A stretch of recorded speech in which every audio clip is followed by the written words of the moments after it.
Let me leave you with some thoughts here. Okay, please do. There's a section here on race and color, which is another thing with the variation of what we have in the world. Just a point I want to make. When European anthropologists started running through Africa and started describing what they saw, their urge was to say, everyone in Africa is this thing, and they have dark skin, woolly hair, and that is a thing. And they called it a race, and they called it the Negroes, okay?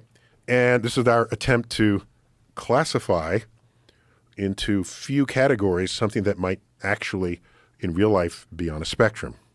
We know that the human species began in Africa. And everybody who populates everywhere else in the world came out of Africa to do that.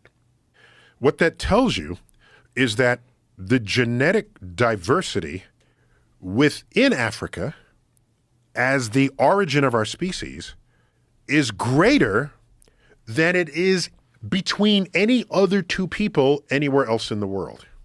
But because the anthropologists were not thinking genetic diversity, they're thinking skin color. They put them all in one bin.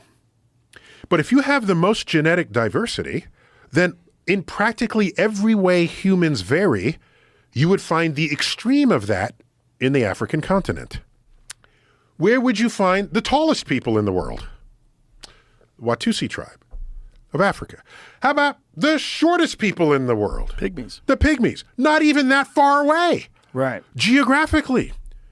They have the same skin color, so the Europeans said these are one group of people, one race. Where might you find the slowest people in the world? Well, no one looks for them. Where would you find, there's no races to find the slowest people. How about the fastest people? Africa, okay? People of African descent have dominated the long distance as well as the sprint, two completely different physical abilities. Oh, but they're all dark-skinned people, they're all Negroes, okay?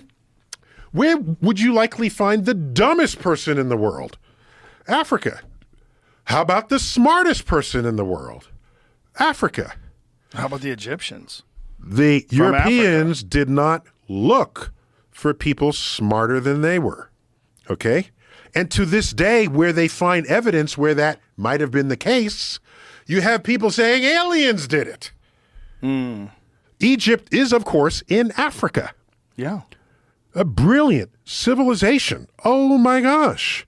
While Europeans were still either disemboweling heretics or whatever the hell they were doing, it was even before that, thousands of years ago.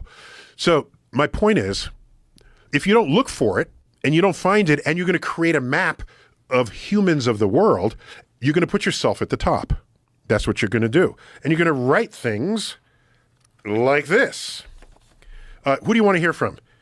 Thomas Jefferson or Francis Galton? Jefferson. Jefferson, 1785.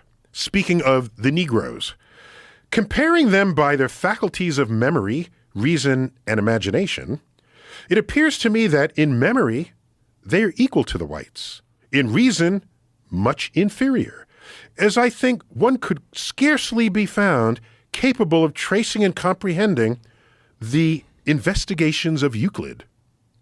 And in imagination, they are dull, tasteless, and anomalous. What is Euclid? I honestly don't know how many Euclid-fluent white people Jefferson knew in the original American colonies. Euclid invented geometry. Okay, Euclidean geometry is ancient Greece, and his books still exist to this day. So he's saying the black slaves don't know Euclid, can't figure out Euclid. Well, they haven't been educated. Well, regardless, how many white farmers in 1785 USA also knew Euclid? Yeah, no, zero. Okay, okay. But whatever were his observations and objections to black people, he had no hesitation continually mating with at least one of them, producing 6 children. So you know what I did here? Then there's a guy who wrote a whole book comparing black people and white people, a book that was used into the 1960s. It was called The Origin of Races by Carlton Kuhn. He wrote, if Africa was the cradle of mankind, which he recognizes, it was only an indifferent kindergarten Europe and Asia were our principal schools. So these are people putting themselves at the top. He's white, so he's got to put white people at the top. Then I thought, suppose anthropologists were black racists instead of white racists. What would they write? What would they come up with? Well, also what he's saying is ridiculous because if it's kindergarten, how did they do the pyramids? It's the most complex structures ever known to man. Hold on. So But we can't reproduce today. no, it's, All of it's ridiculous. my only point is when you have that mindset and you have to put yourself at the top and all people with dark skin are one entity, you're not looking for people smarter than you. You're not. There's other evidence here. Do you realize that the people who get the highest scores on standardized tests in England are people, immigrants from the Igbo tribe in Nigeria? And their kids outscore all the quote native white people in the town. If you're not looking for them, you're not finding them. It just doesn't. It's a thing. It's all here in this chapter, and all I'm doing is bringing science to it. That's all I'm doing here.